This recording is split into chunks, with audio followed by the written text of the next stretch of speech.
Welcome back to Overlander Outpost. Let me paint you a picture. It's quiet. Too quiet. You've got your place set up. Food is stored. Water is handled. Power is running. Low profile. But there's one problem you can't ignore. There's only 3 of you. And the world around you, it's changed. No traffic, no routine, no predictability. Every sound means something now. A branch breaking, a distant engine, footsteps where there shouldn't be any. You rotate watch at night. 2 hours on, 2 hours off. But it's not enough. Because every time one person is on security, that's one less person resting. One less person thinking clearly. One more person getting worn down. When fatigue sets in fast, you miss things. Small things at first. Then the bigger ones. You start realizing something. It's not your supplies that are the weak point. It's manpower. You don't have enough eyes. You don't have enough coverage. You definitely don't have enough rest. Now imagine this.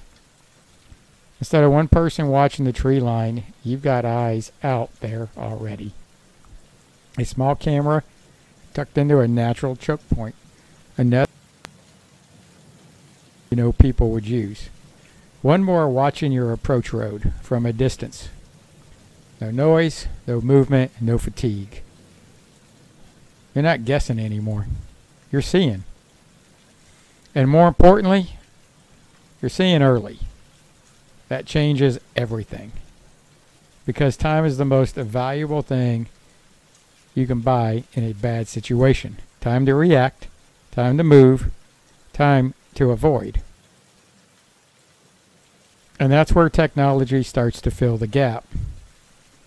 Let's be clear here.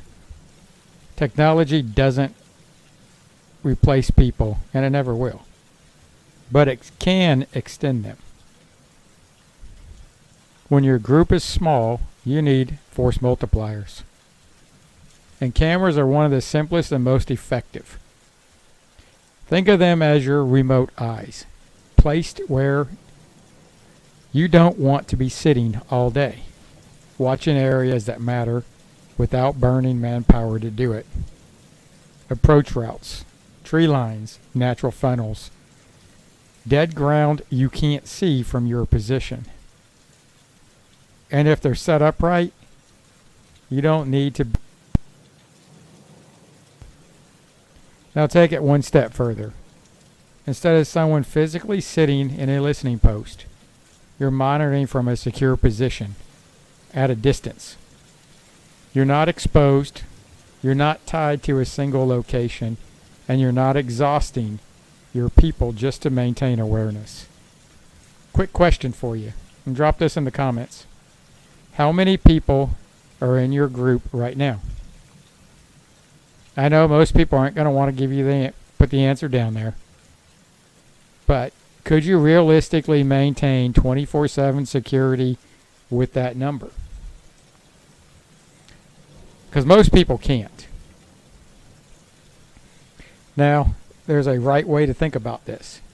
This isn't about building a high-tech security system that depends on the grid. That defeats the purpose.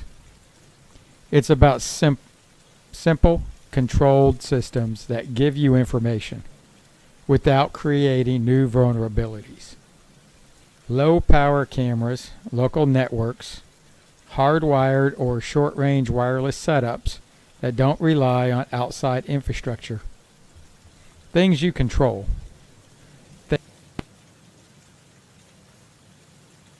Your system depends on something external, you've created a new point of failure.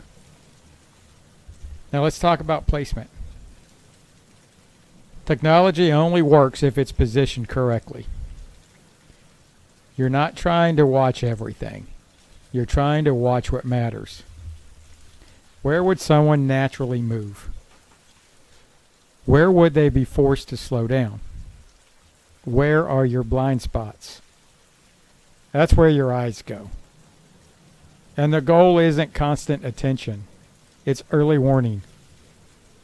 Because if you can see something coming, you don't have to react to it. You can avoid it. And that's the advantage. Now let's bring this back to reality. If you got a large group, you can cover more ground, rotate people, maintain security in the traditional way. But most people don't. Most people are in small numbers, a family, maybe a few trusted people, some friends here and there. And in that situation, technology isn't optional, it's necessary. As a replacement for awareness,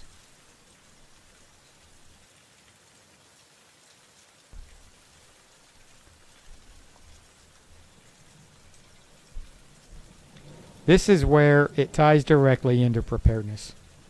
Because your plan isn't just about supplies, it's about sustainability. And manpower is one of the hardest resources to maintain.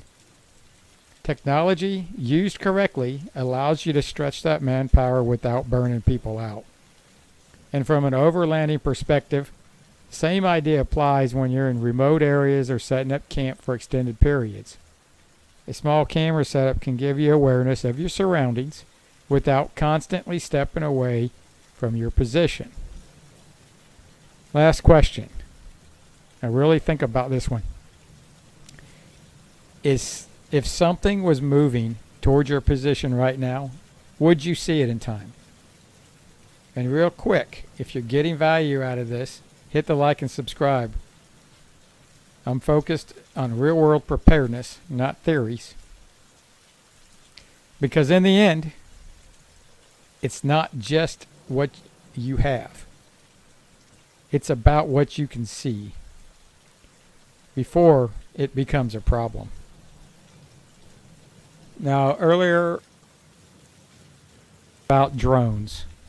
Using drones as a way to rapidly close distance to see if somebody is there or something is coming is a great way to use as a force multiplier, so that way you don't have to send a team of people. The most you're going to lose is a drone.